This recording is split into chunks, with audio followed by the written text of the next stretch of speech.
Well, the demand for a separate statehood for North Karnataka region seems to have gained momentum. North Karnataka is all set to observe a bandh today.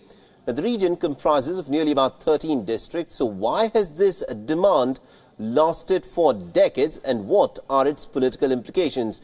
WION's Nishchita Virendra brings you more. Right before the state elections, the South Indian state of Karnataka witnessed intense action over the Lingayat separate religion issue. Now, after H.D. Kumaraswamy has taken over the reins by heading the coalition government in the state, the demand for statehood for the North Karnataka region is gathering steam. Supporters of the demand assert that the region has received stepmotherly treatment over the years.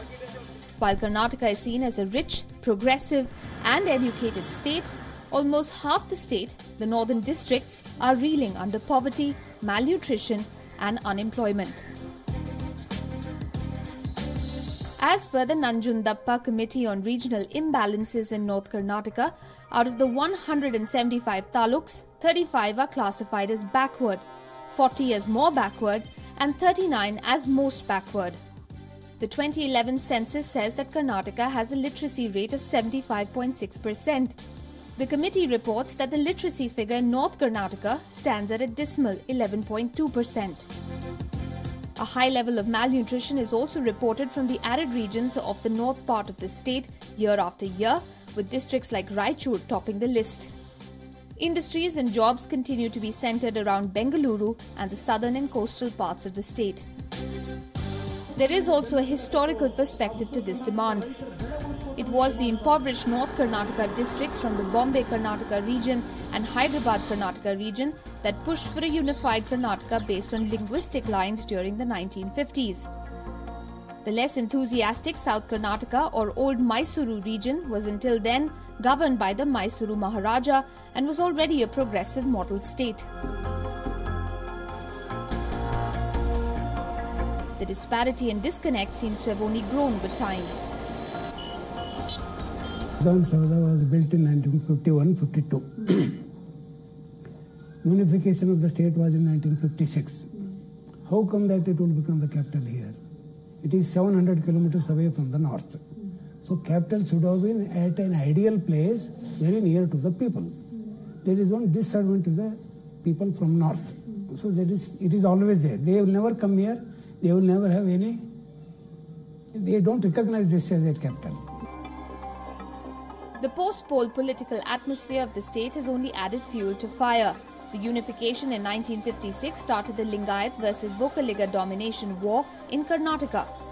Vokaligas, who were the dominant caste in the flourishing old Mysuru region, till then were relegated from power for almost 38 years after Lingayats became a more deciding vote bank. Vokaliga leader and Chief Minister H.D. Kumaraswamy's recent and some would say provocative statements on the separate statehood demand have indicated at the caste power play once again.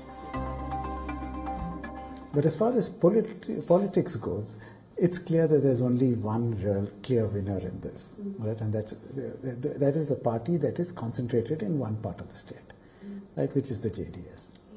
Because so if you end up with a separate state dominated by Southern Karnataka, JDS will certainly become a major player in the state rather than a third player, a third party in it. So that, I mean, if you're looking at it in terms of cold political calculations, both the others have reason to be concerned. The Congress has been wary of the development, especially after it burnt its hands with the Telangana issue and getting completely wiped out from the state. Deputy Chief Minister G. Parmeshwara has also ruled out any attempt to break the state. But the BJP seems more comfortable with the idea. The BJP leaders from the region like B. Sriramulu have gone as far as to say that they are supporting the demand. Interestingly, Lingayats that form BJP's core vote bank are concentrated in the North Karnataka belt. I request the people in North Karnataka not to raise their voice in favor of a separate state.